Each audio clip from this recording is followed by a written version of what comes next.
नमस्कार जी। कहानियाँ यादों की में आपका स्वागत है। प्रस्तुत है मेरे धारावाहिक का अगला भाग। जी हाँ, जैसे कि मैंने आपको सूचित किया था कि हर गुरुवार को मेरे धारावाहिक का अगला भाग प्रस्तुत होगा, उसी क्रम में अब फर्ज धारावाहिक का तीसरा भाग प्रस्तुत है। यह कहानी है मालती जी की, जो कि बंगलौर में अपने कमरे में लेटी हुई हैं और वह बहुत बीमार और कमज़ोर महसूस कर रही हैं। करीब 1-1.5 साल पहले उनका ब्रेन हेमरेज का ऑपरेशन भी हो चुका था और वह अपनी रुचि के साथ, जो कि उनकी बेटी है, बंगलौर आई थी उसके साथ अमेरिका जाने के लिए।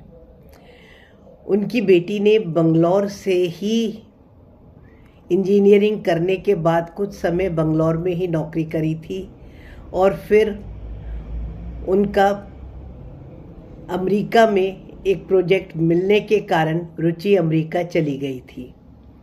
हालांकि मालती जी अमेरिका भी रुचि के साथ मिलने गई थी। रुचि मालती जी की बेटी है और वह तलाकशुदा है। उन्होंने अपने आप ही रुचि को पाला और बहुत प्यार से रखा।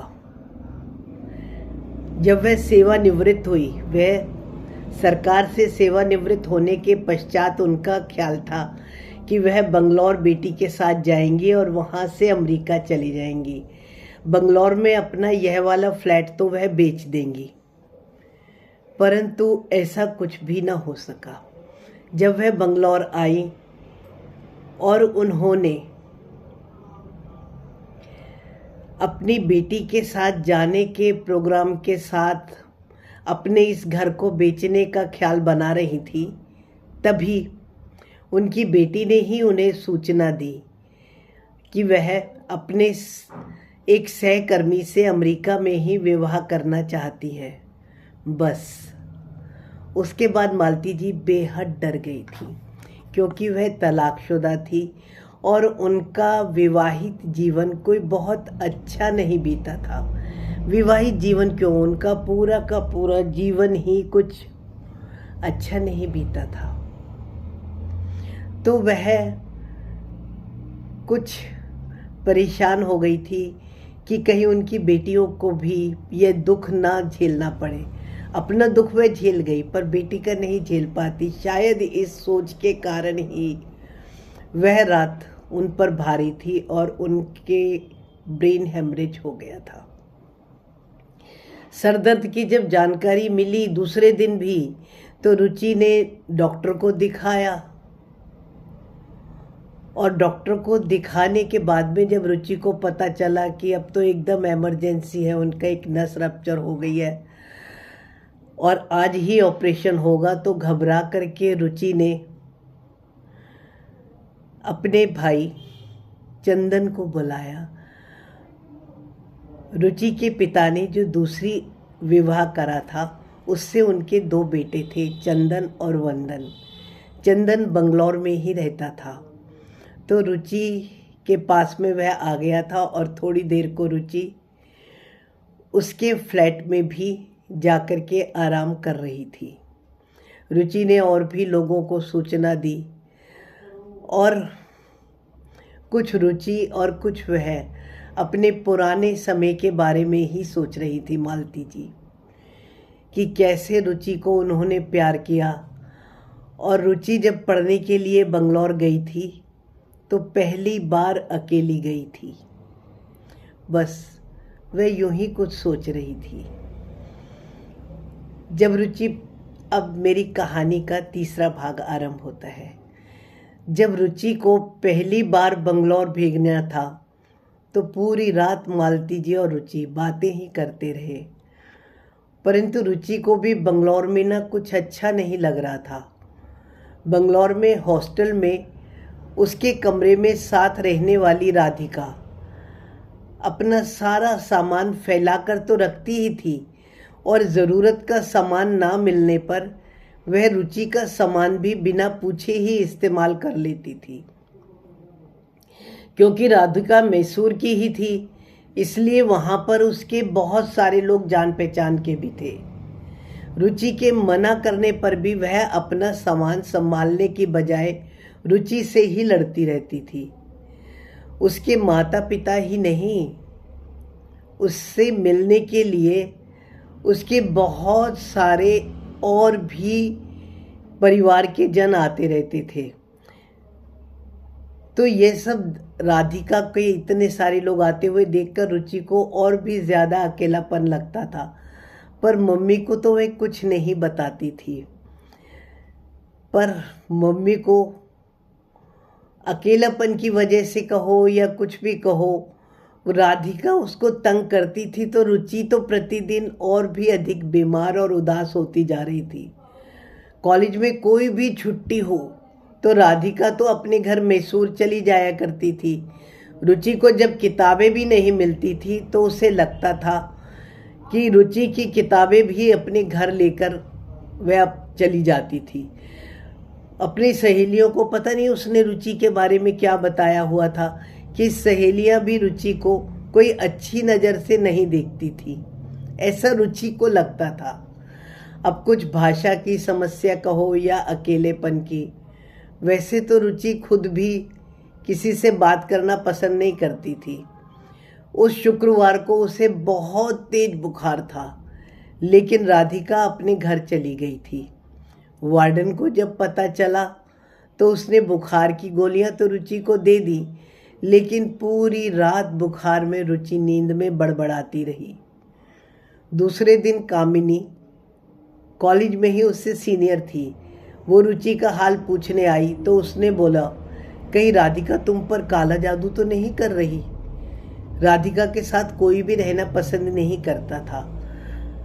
कामिनी ने ही बताया कि तुमसे पहले रीटा थी राधिका के साथ, उसने उसके साथ भी ऐसे ही उसको तंग करा था। रीटा तो अब हॉस्टल छोड़कर पीजी में चली गई है। रुचि को तो ऐसी कोई भी बात नहीं पता थी कि काला जादू वगैरह ऐसा कुछ भी होता है, ना ही वह मानती थी, पर दिन प्रतिदिन उसकी हालत तो खराब होती जा रही थी। मालती जी रुचि से सिर्फ फ़ोन पर ही बात करती थी, परंतु फिर भी उन्हें रुचि की हालत का अंदाज़ा हो रहा था। जी हाँ, यही तो होता है माँ का प्यार, माँ की ममता। चाहे रुचि ने कुछ नहीं बताया, पर माँ का मन कुछ कहने सुनने का मोहताज थोड़े ही होता है। वह तो फ़ोन पर अपने बच्चों की चुप्पी भी भांप सकती है, और उसमें भी मालती जी, जिसने कि पूरे जीवन में रुचि के सिवा किसी और को देखा ही ना हो। बच्चों के हेलो करते ही उनके मन की हर बात माँ तक स्वतः ही पहुँच जाती है। मालती जी की ऑफिस की ही एक सहेली और सहकर्मी आशा की बेटी रेवती थी। वो भी बंगलौर में ही फ्लैट लेकर अकेली रहती थी। संयोग से उसका फ्लैट भी कॉलेज से ज़्यादा दूरी पर नहीं था। वो तो बंगलौर में एक एमएनसी में काम कर रही थी। रेवती को भी रुचि को अपने घर रखने में कोई एतराज़ नहीं था। मालती जी ने अपने दफ्तर की छुट्टी ली और कुछ दिनों के लिए बेंगलोर जाने का फैसला किया। वहाँ पर वह रेवती के घर में ही रुकी थी और उन्होंने रुचि को हॉस्टल छुड़वाकर रेवती के साथ ही रखवा दिया था। रेवती का 2 BHK का फ्लैट था। अब एक कमरे में रुचि आ गई थी। रेवती भी रुचि को बहुत प्यार करती थी। अब मालती जी भी रुचि को रेवती के पास छोड़कर निश्चिंत होकर वापस दिल्ली आ गई थी। रेवती ने भी कंप्यूटर में ही एमटेक करा हुआ था। उसने अपनी बहुत सी किताबें भी रुचि को दे दी थी और वह अब यथासंभव रुचि का ध्यान भी रखती थी। सफाई और खाना बनाने के लिए उन्होंने विशाखा को रखा हुआ था। विशाखा सोसाइटी में बहुत से घरों में खाना बनाया करती थी। बेंगलोर में रेवती के साथ रहने पर रुचि की भी अब बहुत सारी सहेलियां बन गई थी और रेवती की हर सहेली रुचि को जानती थी। और अब क्योंकि रुचि आराम से पढ़ पा रही थी तो उसका आत्मविश्वास भी बहुत ज़्यादा बढ़ गया था। मालती जी भी रुचि की तरफ से अब काफ़ी आश्वस्त हो गई थी। रुचि स्कूल के जैसे ही अब कॉलेज में भी सेमेस्टर एग्जाम्स में टॉप ही कर रही थी। एक दिन रेवती के साथ में एक बहुत हैंडसम लड़का घर आया तो रेवती ने बताया कि 3 महीने बाद वह इस विराट से शादी कर लेगी। हंसते हुए रेवती ने रुचि से पूछा, बताओ तुम्हें तुम्हारे जीजू कैसे लगे? उसके बाद 1-2 बार विराट और भी आए थे। ये लोग कई बार शाम को डिनर पर भी चले जाते थे। अब हालांकि रेवती ने तो नहीं कहा, पर रुचि तो समझ रही थी कि इन 2 कमरों में तो अब रेवती की गृहस्थी बसेगी, तो अब उसे भी अपना ठिकाना कहीं और ही देखना होगा। मालती जी को भी शायद यह सूचना मिल चुकी थी कि रेवती का विवाह होने वाला है। उन्होंने अपने दफ्तर से कुछ दिनों की छुट्टी ले ली और उसी सोसाइटी में ही एक प्रॉपर्टी डीलर से संपर्क करके एक फ्लैट खरीदने की योजना बनाई। रेवती और रुचि से उन्होंने बात की कि हम भी एक फ्लैट यहाँ ही खरीद लेते हैं। दिल्ली में भी कोई खास कारण तो है नहीं कि वह रिटायरमेंट के बाद दिल्ली में ही रहे। उनका कोई खास सपना तो दिल्ली में भी नहीं है। और वैसे भी सुना है कि आईटी हब अब तो बेंगलोर में ही है। अगर रुचि को पढ़ाई ख़त्म करने के बाद बेंगलोर में नौकरी मिल जाती है तो वह भी सेवानिवृत्ति के बाद रुचि के साथ बेंगलोर में ही आ जाएगी। और अगर ऐसा संभव ना भी हुआ तो भी फ्लैट को बेच करके कहीं और चले जाएंगे। कुछ पैसे तो मालती जी के पास थे ही, कुछ उन्होंने और लोन ले लिया। सेवानिवृत्ति के बाद अपने फंड के पैसों से लोन चुका भी लेंगी, ऐसा उनका ख्याल था। कुछ ऐसा ही सोचते हुए उन्होंने उसी सोसाइटी में एक फ्लैट खरीद लिया था। हालांकि रुचि को बहुत चिंता हो रही थी कि मम्मी लोन के पैसे कैसे चुकाएगी, लेकिन मालती जी ने उसे कहा कि कोई बात नहीं है, रिटायरमेंट के बाद उन्हें बहुत पैसे मिल जाएंगे, इतने तो मिल जाएंगे कि उनसे लोन चुक जाएगा और बाकी तुम भी तो नौकरी करने लगोगी, ऐसी कोई खास परेशानी नहीं होगी। रुचि ने सोचा क्यों ना मैं पापा से पूछ लूं, शायद वह कुछ सहायता कर सके। रुचि ने पापा को फ़ोन मिलाया तो वर्मा जी ने स्पष्ट कह दिया, तुम्हें वहाँ पर फ्लैट खरीदने की क्या ज़रूरत है, किराए पर रह लो। मेरे पास तो चंदन और वंदन की पढ़ाई का खर्च ही इतना है कि मैं तो बचत की सोच भी नहीं पा रहा हूँ। मेरे से तो खुद घर का खर्च नहीं चल रहा। दिल्ली में वर्मा जी का इलेक्ट्रॉनिक सामान का काम था। अभी उन्होंने अपने शोरूम को बढ़ाकर कंप्यूटर्स का काम भी शुरू कर दिया था। रुचि जानती थी कि मम्मी को ये बिल्कुल पसंद नहीं है कि पापा से कोई भी संबंध रखा जाए। जैसे तैसे करके मालती जी ने पैसों का इंतज़ाम किया और वह फ्लैट खरीद लिया। अब यूँ भी 10-12 हज़ार रुपये किराए के देने से तो अच्छा है कि कुछ लोन के दिए जाए और फ्लैट उनका अपना ही हो जाए। अभी तो रुचि रेवती के ही पास थी। रेवती की शादी रुचि के पेपरों के बाद ही होनी थी, तो यही फैसला हुआ कि पहले पेपर दे दिए जाए, उसके बाद में रुचि अपने फ्लैट में शिफ्ट हो जाएगी।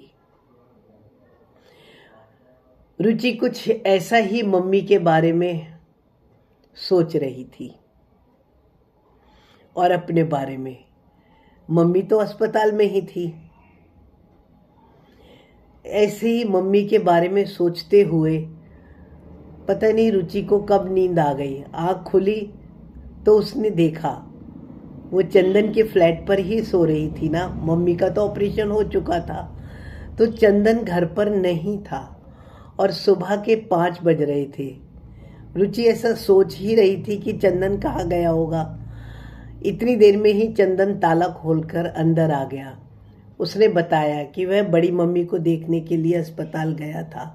अरे मुझे भी ले चलता तो मैं भी चली जाती। कैसी है अभी वह? मालूम नहीं, शायद अभी उन्हें होश नहीं आया है।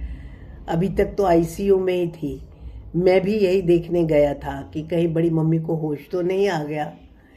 चल ठीक है, अब मैं भी तैयार हो जाती हूँ और फिर अस्पताल चली जाऊँगी। अब तो कुछ समय बाद की हम दोनों की अमेरिका जाने की टिकट है। मैं तो समझ नहीं पा रही कि मैं करूँगी क्या। मम्मी भी, और इसके बाद वो उठकर जाने को ही थी कि चंदन ने कहा, मैं भी अभी आ रहा हूँ दीदी, मैं आपके लिए चाय बना देता हूँ, फिर आप रेडी हो जाना और इस कमरे की ना एक चाबी आप रख लो, जब मन हो यहाँ आ जाना। आप कहो तो मैं आज ऑफिस से छुट्टी ले लूँ? नहीं चंदन, तुम छुट्टी लेकर क्या करोगे?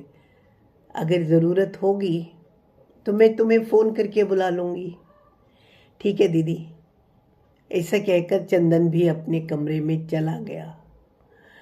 अचानक से रुचि के मन में आया, अच्छा हुआ मम्मी को होश नहीं आया, वरना होश आने के बाद चंदन को देखकर उन्हें तो बिल्कुल भी अच्छा नहीं लगता। चंदन ने कमरे से बाहर आते हुए एक प्लेट में घर के बने हुए लड्डू और घर की ही बनी हुई ड्राई फ्रूट वाली नमकीन लाकर रखी थी। हंसते हुए रुचि ने पूछा, अरे चंदन, तूने बनाई थी क्या ये? रुचि ने चंदन से कहा। तो चंदन बोला, नहीं दीदी, ये मम्मी ने भिजवाई थी। जब भी मामा जी यहाँ आते हैं तो कुछ ना कुछ मम्मी उनके हाथ से भिजवा ही देती है। दीदी, आप कुछ भी खाने में संकोच नहीं करना, ये आपका ही घर है। आपके ही कारण तो मुझे यह नौकरी मिली है और अब जल्दी ही मेरी प्रमोशन भी ड्यू है। मैं जल्दी ही सीनियर भी हो जाऊंगा। दीदी, मैं बाहर इस सोफे पर ही सो जाऊंगा, आप कमरे में तैयार हो जाओ और फिर अस्पताल चली जाना। वैसे ये लड्डू टेस्ट करके तो देखो, मामा जी और भी बहुत सारा सामान दे गए थे। कुछ खाने को मन है क्या?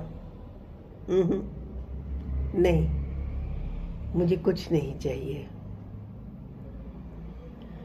रुचि अपने ही ख्यालों में थी और